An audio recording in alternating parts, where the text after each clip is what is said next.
আসসালামু আলাইকুম, কেমন আছেন সবাই? কথা বলছি বাংলাদেশ কৃষক সমিতি থেকে।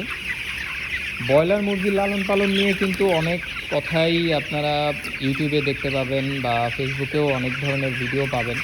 হ্যাঁ, অনেকে অনেক ধরনের কথাবার্তা বলে যে আসলে শুরু করার পরে কয়েকদিনের মধ্যে ফার্মই বন্ধ করে দেওয়া লাগছে। তো আমাদের আসলে বাংলাদেশ কৃষক সমিতির যারা অভিজ্ঞ খামারি আছে তাদের সাথে কথাবার্তা বলে যেটা বুঝলাম যে আসলে সঠিক দিক নির্দেশনা না মানা, একটু ম্যানেজমেন্ট বা আপনি আপনার যে ঘর, যে শেডটা আসলে আপনি করছেন সেই শেডটা ঠিকঠাক মতো ম্যানেজমেন্ট দেখেন। ম্যানেজমেন্টের আরেকটা ব্যাপার হচ্ছে এই যে একটা ছোট বাচ্চা দেখতে পাচ্ছেন, এই ধরনের বাচ্চাকে আসলে ক্যাট বলে। হ্যাঁ, যারা এই ক্যাট ক্যাট বাচ্চা কিন্তু আপনার অনেক সর্বনাশ করতে পারে। হ্যাঁ, তো এরকম ক্যাট বাচ্চা যদি পান তাহলে সেগুলোকে মানে আলাদা করে রাখবেন, কারণ এগুলা কিন্তু দেখা যায় বিভিন্ন ধরনের ভাইরাস বহন করে থাকে। এরা মানে মারা যাবে না, বেঁচেই থাকবে, কিন্তু আপনার বাকি যে পুরো ফার্মের অবস্থা খারাপ করে দেবে।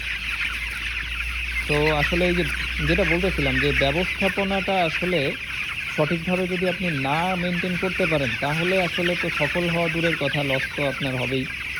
হ্যাঁ, আর ইউটিউবে যেসব ভিডিও দেখেন যে পুরো খামারই বন্ধ করে দিচ্ছে, 5,000 10,000 মুরগির খামারও বন্ধ হয়ে গেছে।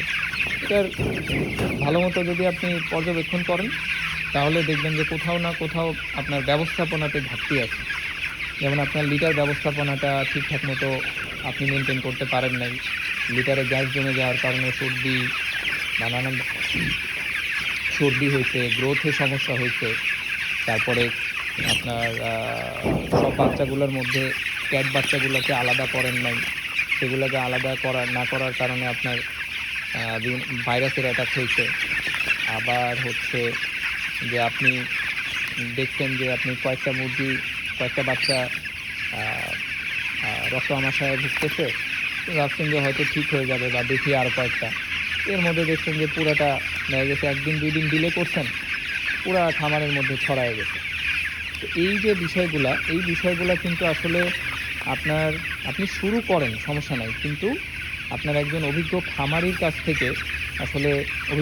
কাছ থেকে শুধু শোনা না, আপনার আসলে প্র্যাকটিক্যালি দেখে শিখতে হবে। হ্যাঁ, প্র্যাকটিক্যালি দেখে শিখতে হবে যে কোনো একটা খামারে গিয়ে আপনি প্র্যাকটিক্যালি যদি দেখে শিখতে না পারেন তাহলে আসলে মানে সফল হওয়াটা অনেক কষ্টেরই হয়ে যাবে, কারণ আপনি যদি প্র্যাকটিক্যালি শিখতে না পারেন তাহলে সমস্যা।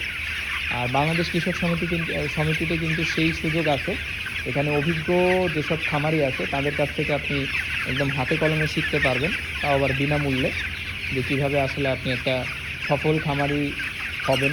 হ্যাঁ, একটা খামার দিবেন এবং ব্রয়লার লালন পালন করে সেখান থেকে লাভজনকভাবে একটা খামার আপনি দিতে পারবেন। তো দেখা হবে অন্য কোনো ভিডিওতে। কালকে আসলে আমরা এই খামারে এই যে ক্যাট মুরগি যেগুলো আছে এই বাচ্চাগুলোকে আলাদা করা হবে। হ্যাঁ, তো কালকে আরেকটা ভিডিওতে কথা হবে ক্যাট বাচ্চাগুলোকে আলাদা কেন করা হচ্ছে, আর করলে সুবিধা কী, অসুবিধা কী, না করলে অসুবিধা কী, সব ব্যাপারে কালকে বিস্তারিত কথা হবে। ভালো থাকবেন, সুস্থ থাকবেন। আসসালামু আলাইকুম।